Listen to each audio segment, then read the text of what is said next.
ജിന്നുകളല്ലയോ ഹബീബിന്റെ പാരായണം കേട്ടത്?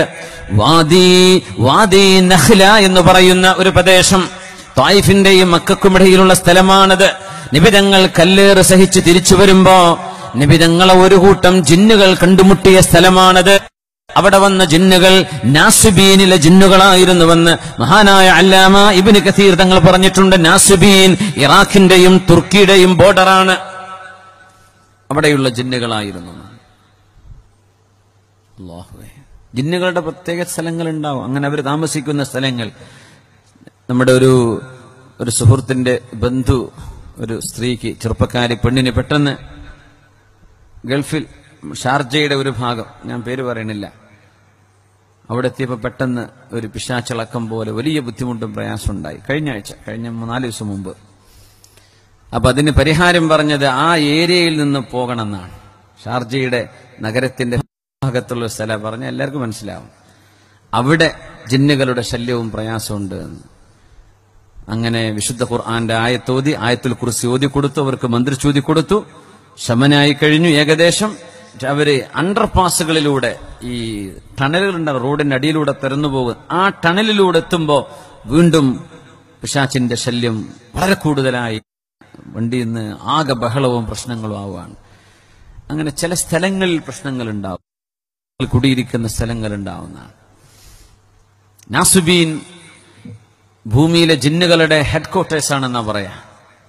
അന്ന് നിബിതങ്ങളുടെ കാലത്ത് അവർക്കൊരു ആസ്ഥാനം ഉണ്ടാവും, അവർക്കൊരു തലസ്ഥാന നഗരി ഉണ്ടാവും. പ്രപഞ്ചത്തിലെ ഭൂമിയിലെ ജിന്നുകളുടെ തലസ്ഥാന നഗരി നാസുബീനായിരുന്നു എന്നാണ്. ഇറാഖിന്റെയും തുർക്കിയുടെയും ബോർഡറായി വരുന്ന സ്ഥലമാണത് നാസുബീൻ. ഞങ്ങട്ട് വിസട്ടോ നോക്കണ്ട, അതിലവരുടെ ലോകത്ത് ജീവിക്കാൻ ഒരുപാട് ചരിത്ര സംഭവങ്ങളുണ്ട് നാസുബീനിലെ ജിന്നുകളുടെയൊക്കെ. ചിലതും പറഞ്ഞ ഞങ്ങളിപ്പോ ഒന്നും ഉറങ്ങൂല, അതൊന്നും പറയണില്ല, പോവാണ്. പ്രത്യേകിച്ച് രാത്രിയൊന്നും ആ കഥയൊന്നും പറയാൻ പറ്റൂല. നിബിതങ്ങളെ കേൾക്കാൻ വന്നവർ നാസുബീനിലെ ജിന്നുകളായിരുന്നു. അല്ലാമ ഇബ്നു കസീർ റഹ്മത്തുള്ളാഹി അലൈഹി ആ വിഷയം ഉദ്ധരിച്ചുകൊണ്ട് പറഞ്ഞിട്ടുണ്ട്. അവരാ വന്നത്, അവരറബി സംസാരിച്ചവരല്ല. അവര് വന്നപ്പോ നിബിതങ്ങൾ അവർക്ക് ഖുർആൻ ഓതി കൊടുത്തു, മനോഹരമായ ഖുർആൻ കേട്ടത് പരമാർത്ഥം ആ ജിന്നുകളിൽ ബഹുഭൂരിഭാഗം ആളുകളും മുസ്ലിമീങ്ങളായി എന്നാണ്.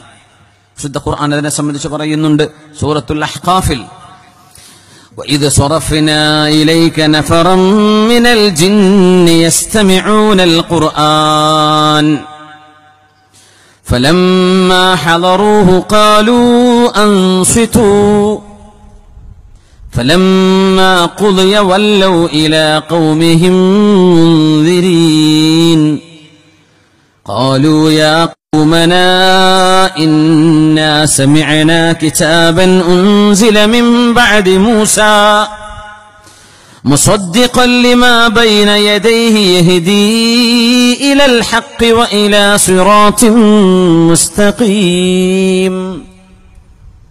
سورة الأحقاف. يا قومنا أجيبوا داعي الله. ജിന്നുകൾ പറയാൻ, അല്ലാഹുവിലേക്ക് വിളിക്കാൻ വന്ന പ്രവാചകന് ഉത്തരം കൊടുത്തേക്കണം. ഭൂതങ്ങളെ, ഭൂതവർഗമേ. കേട്ടവര് കേൾക്കാത്തവർക്ക് പറഞ്ഞു കൊടുക്കുകയാണ്. യാ ഖൗമി അജീബൂ ദാഇയല്ലാഹി വആമിനൂ ബിഹി യഗ്ഫിർ ലക്കും മിൻ ദുനൂബിക്കും വയുജിർക്കും മിൻ അദാബിൻ അലീം.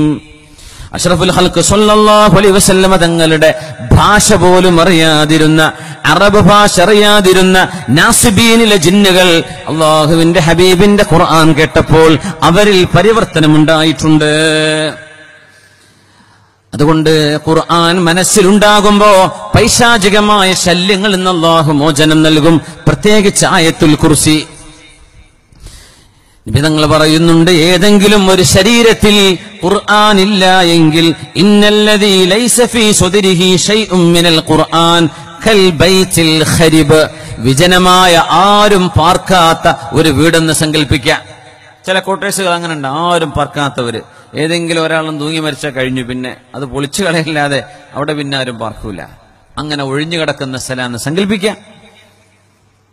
അതെങ്ങനെയാണോ അതുപോലെയാണ് ഖുർആൻ മനപ്പാടില്ലാത്ത ഹൃദയം എന്ന് റസൂലുള്ളാഹി സ്വല്ലല്ലാഹു അലൈഹി വസല്ലം. പാട്ട് കുറേ മനപ്പാടുണ്ടായിരിക്കും, കുറെ മാത്തമാറ്റിക്സിന്റെ ഇക്വേഷൻസ് ഒരുപാട് മനപ്പാടുണ്ടാവും, സയൻസിലെ ഒരുപാട് ഫോർമുലകൾ മനപ്പാടുണ്ടാവും. ഖുർആനൊന്നും കിട്ടിയിട്ടില്ല. ആ വീട് വിജനമായൊരു വീട് പോലെയാണ് ആ ഹൃദയമെന്ന് മഹാനായ റസൂലുള്ളാഹി സ്വല്ലല്ലാഹു